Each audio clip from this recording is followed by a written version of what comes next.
Hey,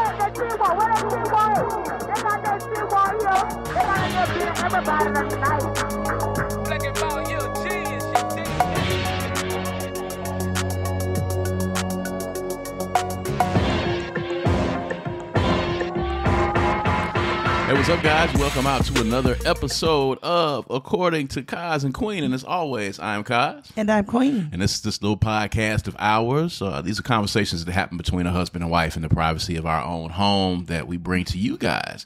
Sometimes to make you laugh, sometimes to make you think, to be introspective, but most of all, to open the lines of communication between men and women, friends and lovers, all of those people in between, man. We appreciate you guys, of course, for joining in and tuning in every Tuesday at 7 o'clock. You know, you can catch us right here live where you can leave your questions or your comments on YouTube, of course. And you can also check us out on all streaming services, all right?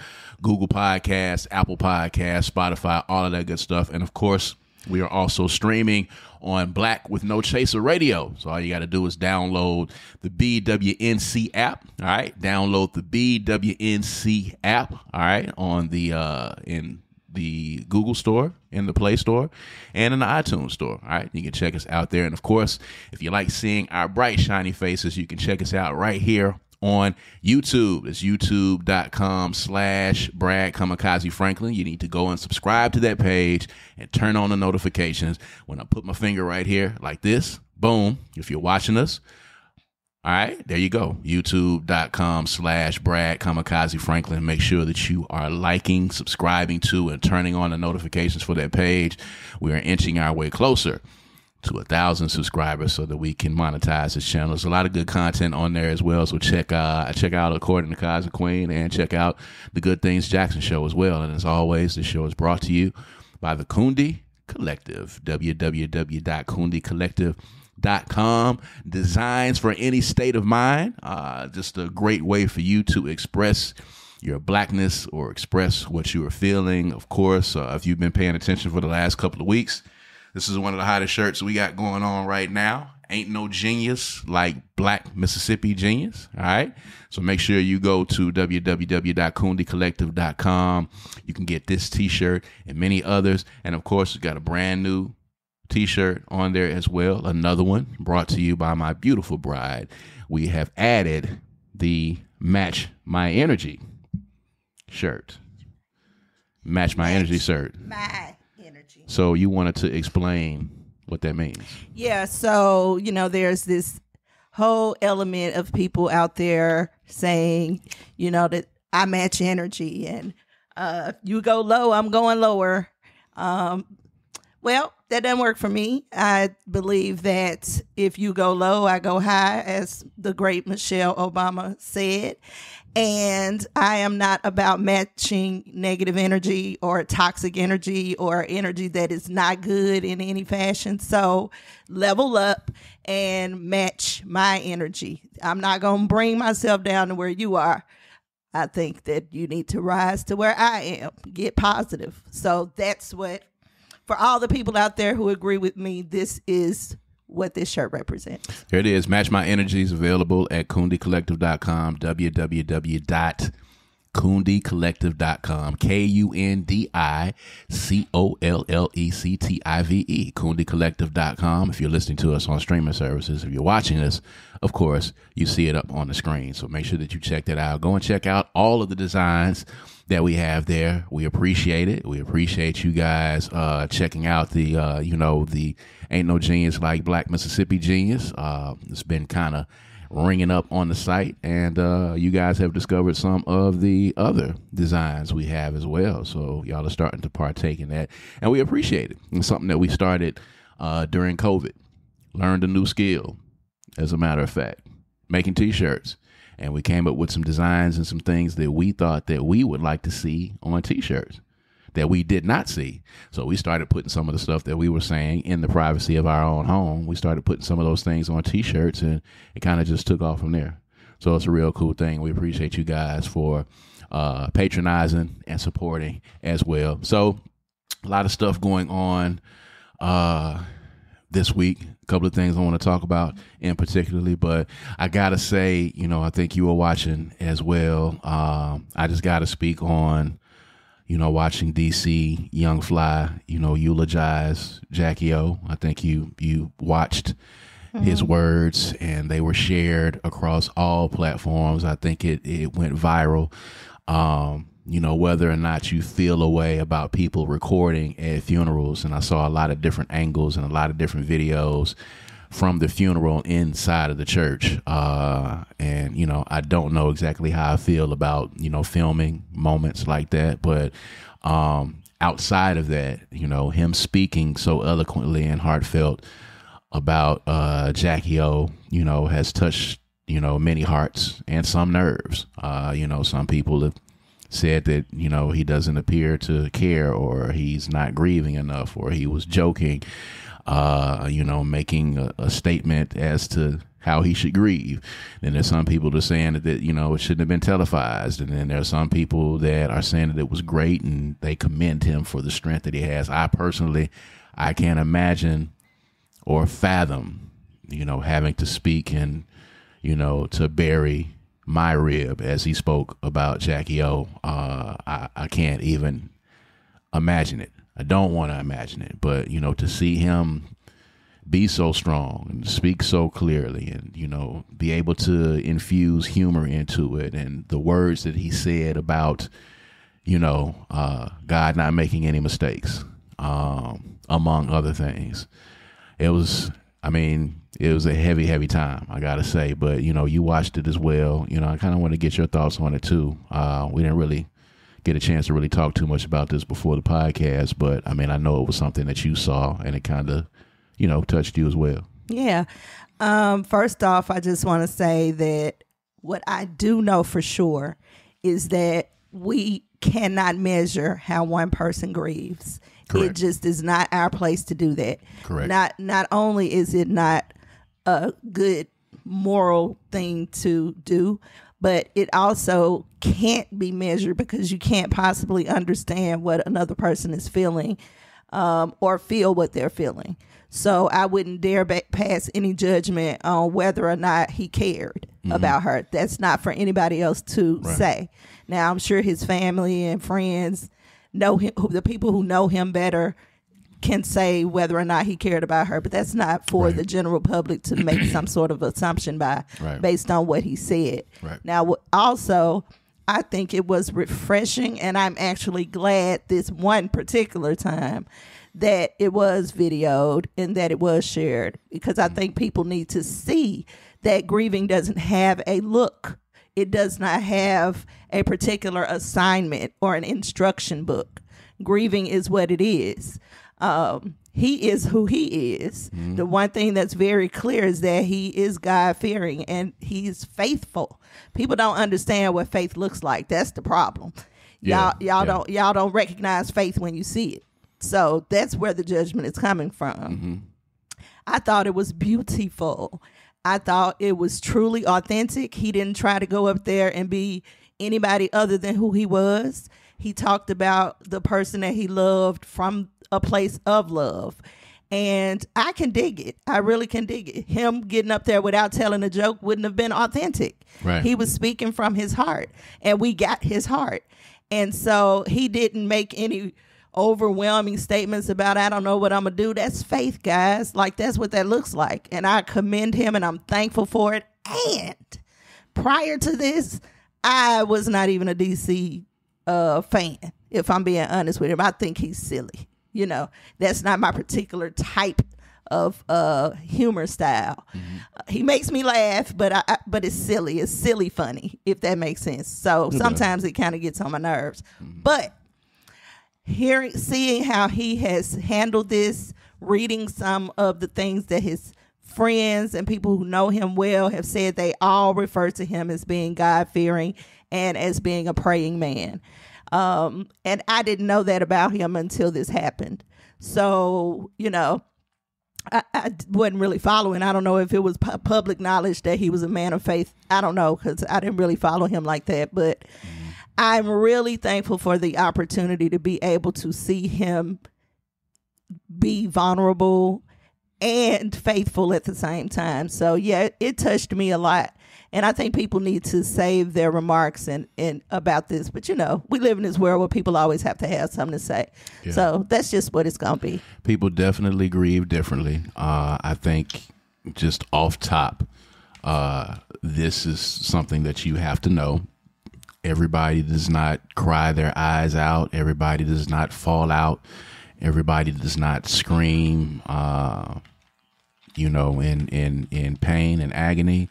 And he may have done that. And he may have done privately. That privately. He has every right to do that. Yeah. I mean, whether you do fall out and scream and holler, some people then they're going to say it's too much. You know what I'm saying? And she didn't care about him when she was alive and blah, blah, blah, blah, blah. People are always going to have something to say. Who cares? Just do what you do. Just grieve. Yeah. Whatever that looks like for you, avoiding the process of grief is worse than whatever people have to say about how you grieve. And it is a process. Just grieve, however that looks like for you. And it is a process. I think I was most impressed with his faith, saying that, the kids, we're going to be good. You made some beautiful kids. We're going to be straight. We're going to be fine. Don't question God. Don't question the universe. Don't question circumstances. God doesn't make mistakes. And don't complain. That's what stuck out to me. That thing hit me hard when he said that. Yeah. Because in a lot of instances, you think what you're going through is the worst possible thing that a human could be going through. And then there's someone else who would love to be in your position. Maybe not love, but it could be 10 times worse. Like he even said, we're here doing this. There's somebody burying 3 people at one time. Yeah. So, and again, that's what faith looks like, people. That's what it looks like. Yeah. And I think we don't see enough of that. And a lot of times we can't recognize the authenticity in it. So that's why people have a hard time digesting this. I think if, I can be transparent as we are, thinking about that and watching him talking about not complaining and, always understanding perspective. Perspective is so strong, even with what happened, with us here in our home over the weekend, with the storm coming through and knocking the lights out in the house. And my reaction to the lights going out in the house and me having a problem with the lights going out in the house. And I was really out of sorts about shooketh the lights not being on. And finding out, of course, as I was getting the updates from, Entergy, that it might actually go into the next day with us before we're able to have lights on. And getting up the next morning and then reading and seeing that the storm that came through our area, that, we got probably the least amount of damage. There were trees that were uprooted, storms that, went into areas that were hit much, much harder. We got grazed, actually. It was maybe an hour of weather, and our lights went out just on our street, as a matter of fact. But there were other people who, had trees and homes uprooted, and roofs, mm-hmm. Not roofs, roofs that caved in. And it's easy to complain, and it's easy to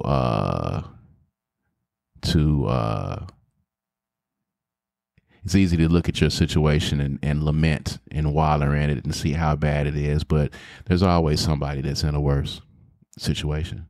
And when you think about it, at the end of the day, we woke up, and by the time we got up and got to moving around, Energy made their way to our street, and they fixed it in 5 minutes and left.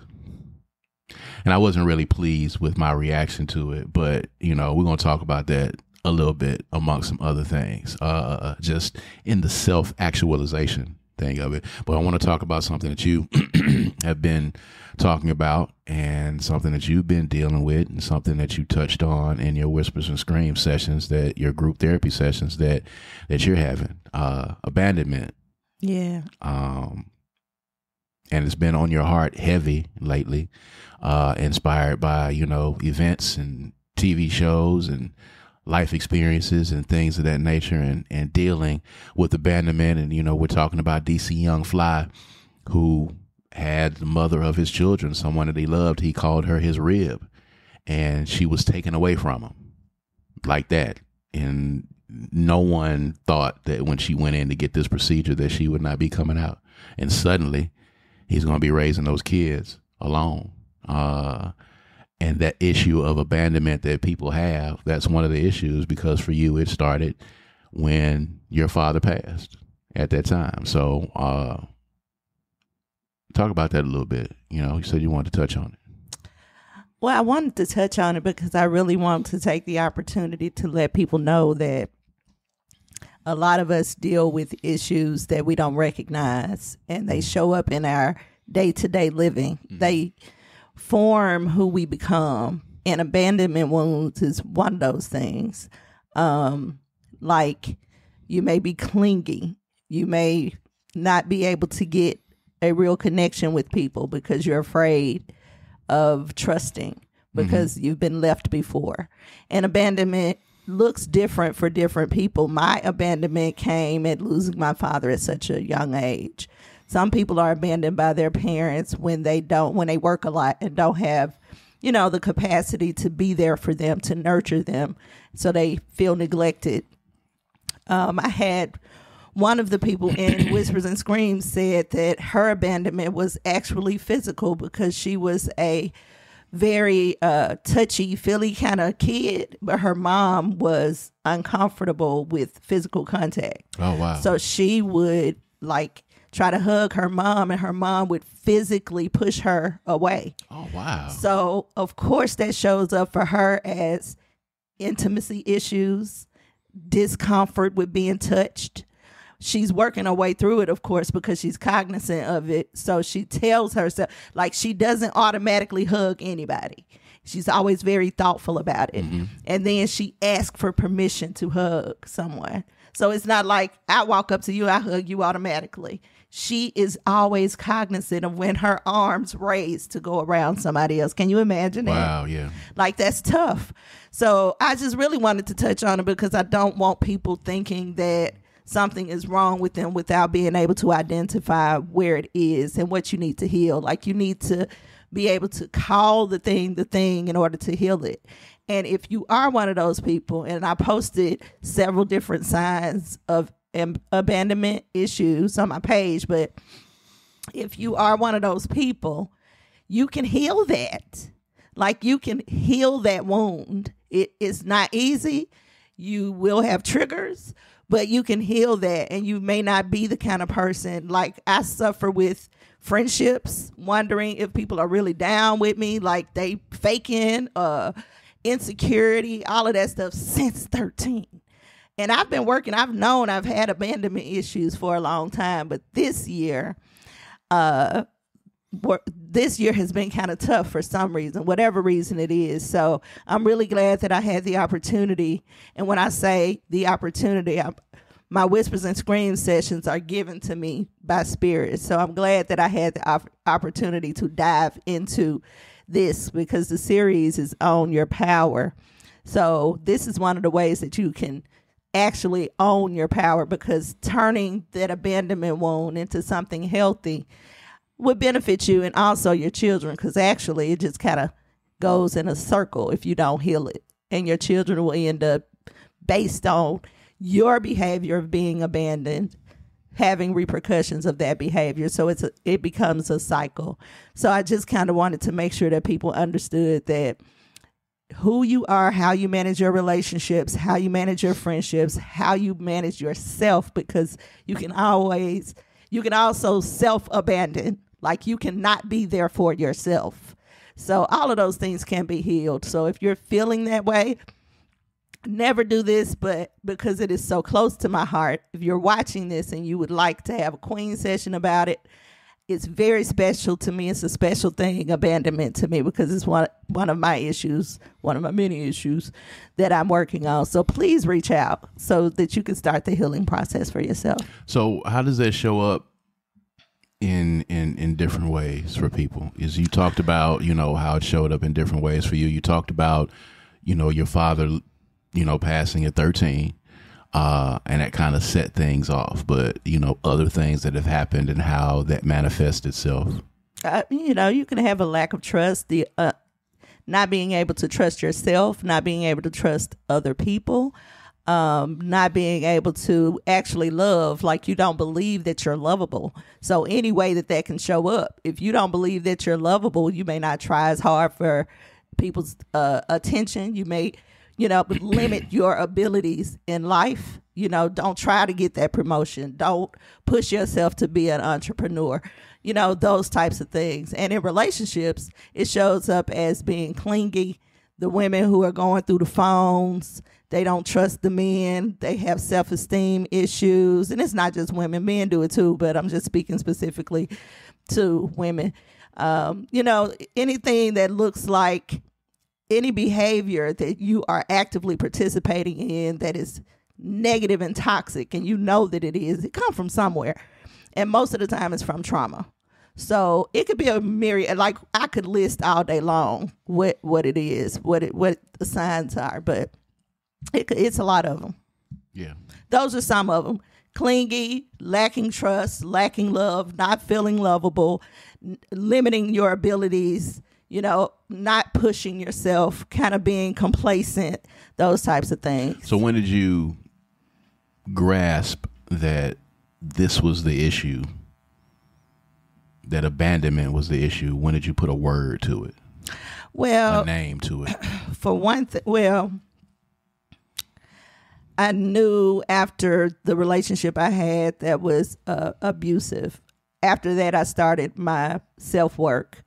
And I learned then that my need to have my dad around and the lack of his presence led me into trying to find someone who could be father-like. And that's how I ended up with somebody who was demanding and controlling, because I was looking for somebody to be my parent or my male parent. So that's how I ended up in that relationship. That's why I allowed myself, here's another sign, to stay with someone who was mistreating me. You know what I'm saying? Because I did not want, and people who are abandoned, i.e. like Tina Turner, her mother abandoned her too, but it was emotional abandonment. When people who have experienced abandonment, they never leave. They don't want the other person to feel abandoned. So it's very difficult for them to walk out on somebody. Right. Which is what it was for me. But I also find abandonment in friendships. It's hard for me to connect to people because eventually in my head, something's going to mess up and they're going to walk out. They're going to leave me. It's hard for me to push myself to cultivate and nurture, not just friendships, but even in business. It's hard. There's a limit. I'm going to go right here and I'm going to stop, because if I go further, then I lose control and everything could fall apart. I'm going to do what I can control, and I'm not going to push myself any further. And there's a lot of people out there like that too. It's complacency. We need comfort, and it's hard to, find comfort in things that you don't understand or that you are unfamiliar with. So we don't really do unfamiliar. So how would you say that you have worked on that? Meditation, prayer. I've done a whole lot of shadow work, and that just kind of means facing the bad sides and figuring out how you've contributed to who you become. You've helped a lot, and you've had to actually say things to me that people probably don't have to say in relationships. I need a lot of reassurance. I need that from everybody, actually. That's been something I was ashamed to admit for a long time. But now I can righteously admit it because I know why it exists, so I can work on it. But I need to be told that I'm okay, that I'm loved, that I'm not going to leave, that type of thing. Yeah. Difficult to say out of my mouth, especially publicly, but it's true. I mean, we are transparent, and we are very forthcoming with our journey. And I think that's good because it helps other people. We're real. And I can be everything. I can be a good friend. I can be all of those things, but I don't really expect reciprocity. Right. And that's you also a sign. At the end of the day, you're not supposed to expect reciprocity. I mean, I guess so. That's probably true. You do it because it's in your heart to do it. But you should be getting reciprocity. Reciprocity in friendship should be there. In some if sense. it's friendship. Well, if it's friendship. If not, then no. But reciprocity in life and in the universe, you will get your reciprocity. If you are it may not come the way you expect it to, but you'll get what you need. Yeah. So, agoraphobia. I put a word to the issue. Yeah. Since we, are being transparent and we're talking about it. This was, for me, it was a weird week. But, the weekend was even weirder. I talked about at the beginning of this conversation about the lights going out here in the house and us being without power we were without power for like maybe 13, 14 hours, maybe 15 hours, from 4 p.m. one evening to about 9 or 10 the next morning. I have discovered over time, which I can admit, I have discovered that when I go into situations where I don't feel like I am in control, I obsess over the situations and I get anxiety in those situations. I have to be in some semblance of control in order to control the situation at hand. And if I am not, that gives me a level of uncomfortability and anxiety. And I experienced a level of uncomfortability and anxiety where I could not get myself settled because I was trying to figure out how to fix the problem and solve the problem. And my wife, bless her heart, she was doing her dead level best to raise the energy in the room and to forget what our circumstances were and work through it. It wasn't that bad at the end of the day, but it was not expected. I was not expected to be without power. I had a series of plans that were in place for the evening, and those things got usurped by bad weather for that few couple of minutes, and we were without lights, and I had anxiety about it.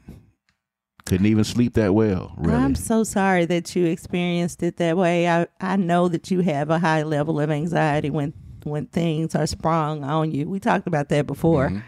Mm-hmm.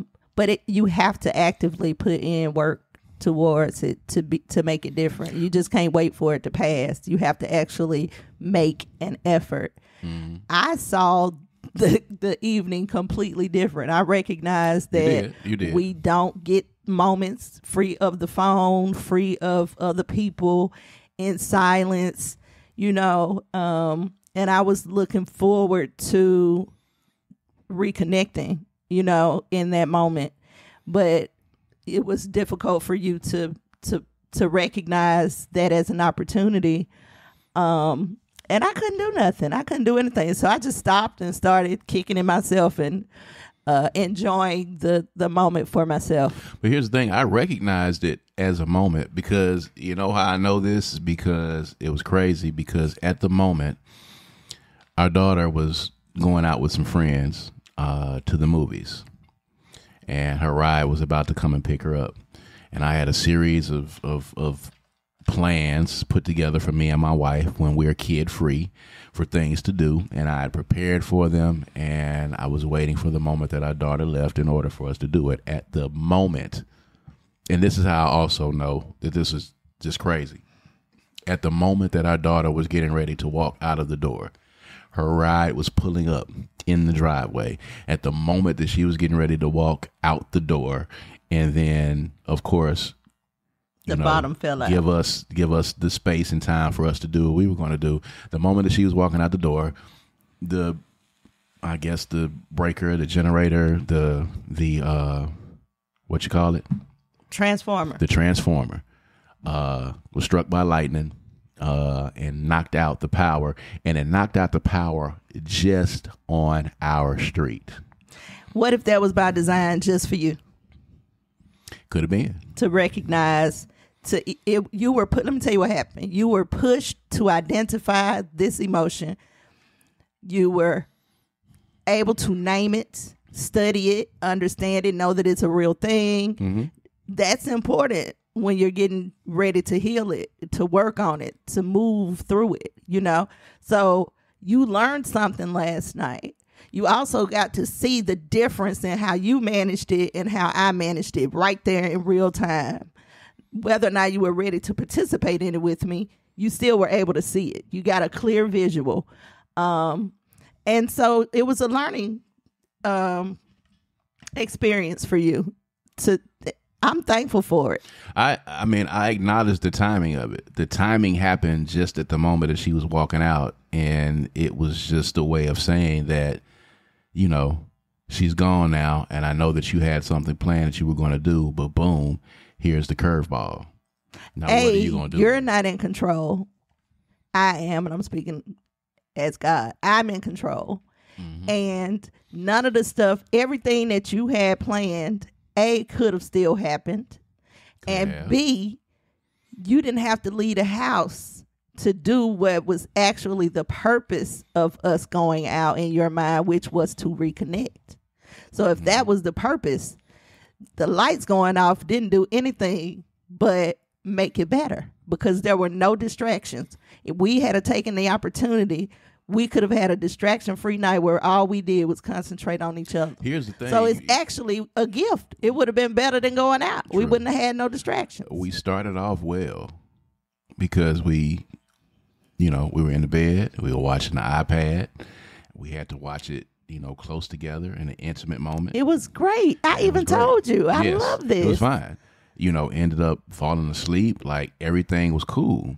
When I woke up and got the email, okay, it was fine when Entergy said this is going to be fixed by 8. When it went out at 4:30, 5 o'clock, Entergy said this is going to be fixed by 8.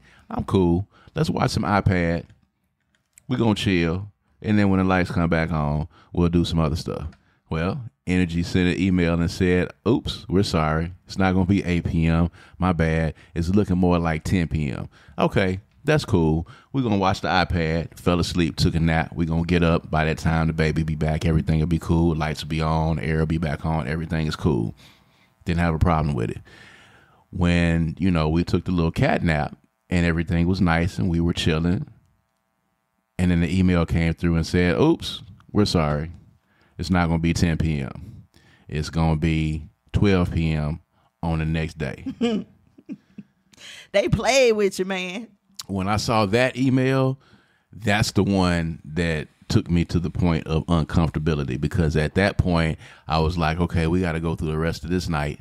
We're not going to have any power. What about the stuff in the refrigerator? What about this? What about that? The street is dark. All kinds of stuff went through my mind, and I was not in control of any of it. There was no way that I could do anything about the lights coming on in this house. Had a generator, okay? Was able to get the generator on and was able to cut on the microwave and the George Foreman grill, make something to eat, and that was cool. But after that, the lights were out. We do have some, little battery powered lights that we used, but I was thinking about making it all the way through the night without power. You mean when you're usually sleeping anyway? When I'm usually sleeping not anyway, even using power. Which I'm a little embarrassed about. But that's what happened. And it's crazy. All have our things. Yeah. We all have our things. And it's crazy because I'm not like that in every situation. Like if this was a show, if this was one of the events that I do, there are plenty of instances where I'm completely calm and I'm completely patient. But I think even in those situations, I think I'm kind of in control of the situations. Well, So it's because easier you for me know to what handle. all the problems can be. You've troubleshooted everything. This is new. You know what I'm saying? Especially recognizing that anxiety is something you deal with. You just been recognizing that for the last 2 years, maybe. Yeah, maybe. And now you're understanding when it kicks in and what triggers it. And I need to be in control. These are all things that you just started tapping into. And these are things that, we tell our grown kids all the time. If it's something that you can't be in control of, you're not in control of it, you have to just be patient and sit back and chill. And at the very same time, we're dealing with the same thing as parents. And Agoraphobia. It's not always easy, but what I try to do, and I don't succeed all the time, but what I try to do is find the positivity in it. Especially if you can identify that there's a design here. And it was very clear to me because I was at Whispers and Screams driving on my way home, and it was horrible. I couldn't even see. It was terrible. The bottom fell completely out. So getting back home when the lights went off, my first thought was, oh, I'm finna get some good sleep. I was excited because I was drained. I had already utilized all my energy. Yeah. I needed to restore. So I was like, oh, I'm going to get me some good sleep. Then after that, I was relishing the moments of what we uncovered in Whispers and Screams. So I was already in a real good high vibration. Yeah. And I just didn't want to let it go. So it was easy for me to make the shift into the positive side of what this meant. Mm-hmm. But you looking forward to something, having it planned already, it not go through that, you don't operate well like that. The music thing, you did it so long, it's like clockwork. You can spit that thing out and put it back in and chew it and spit it out again. It's no problem for you. So give yourself a little grace on that. What? Nothing, go ahead. What are you thinking? Nothing. You just said spit it up, chew it out, spit it out. Never mind. You should have been concentrating on what I was saying. I was concentrating on what you were saying. Okay. What's next? Baby. I was. No, you wouldn't. I'm sorry, baby. You made a joke out of something that was pretty serious and it was encouraging and you poo-pooed it. I did not. Go ahead. The people watching. I did not do that. What else? I was really listening to what you were saying. And no, seriously, all right. I was. Okay. I was, seriously. Anyway, real quick, before we get out of here, let's talk about some ratchet shit. All right. Real quick. So you saw the thing about Zion Williamson and him getting his new baby mama pregnant. And what's the young lady's name? Mariah. That's all I know. Mariah. Yeah. She's apparently a very well-known OnlyFans porn star. She's a porn star. And she came out immediately after Zion announced that he was going to be having this baby. And I think now we're probably going into day 7 or 8 of her tweeting about Zion and her being together. And I guess she feels like she missed out on the bag, I guess, because he got this other woman pregnant. So, of course, now she's going to have Zion's baby and, she's going to be the beneficiary of all of the money. What make you think that she thinks she missed out on the bag? Because she posting so much? Yes, because she's posting so much. It sounds as if she feels like she lost a contest and she is protesting the results of the contest. Like she feels like she should have won the contest. He should have gotten me pregnant and I should be the one that should be the beneficiary of the baby mama monies. To me, it seems like she felt like she was cheated on. That's the way I took it.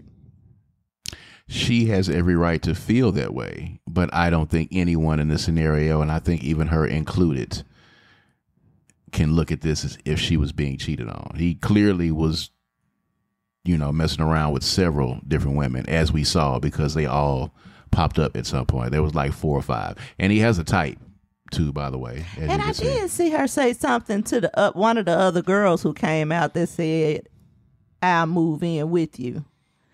Like, yeah, like this is a thought that you want to put out in public. Like this is a real this your stand? Like, yeah, and you're doing this in public? You cool yeah, with it? like this is a conversation you should have in private with your bestest friend, and don't tell or nobody your mother else. or your pastor.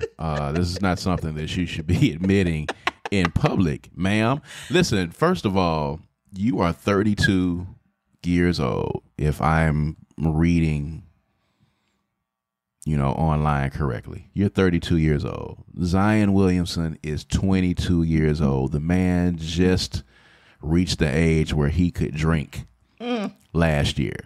Okay. 3 years ago, the man was in high school. He's 22 years old. He's a grown man by age standards. And of course, he's playing with grown men in the NBA. But, as a father and as a parent, a 22-year-old, we still called our babies at 22. And he probably is still a baby to his mama. He's 22 years old. You are a 32-year-old grown woman who is tweeting incessantly to a 22-year-old.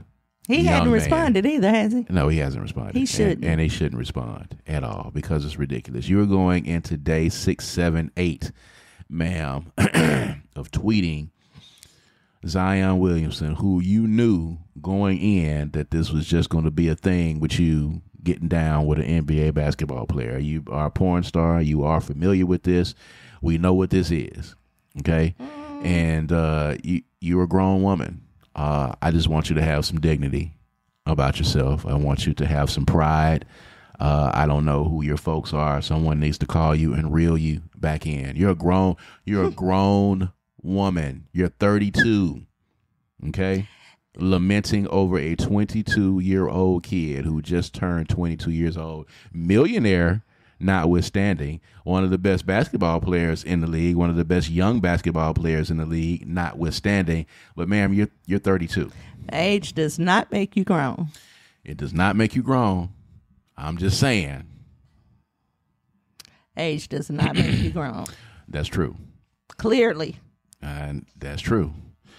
But still, that's the equivalent of, I can't use the equivalent because the equivalent would be illegal, almost in a sense.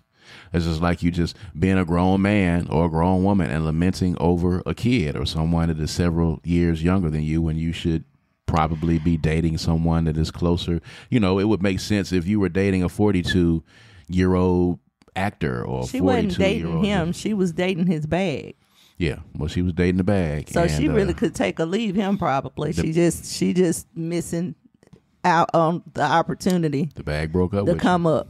Yeah, the come up is what it was. And the come up was basically just who gets pregnant first. But she said that he was taking care of her.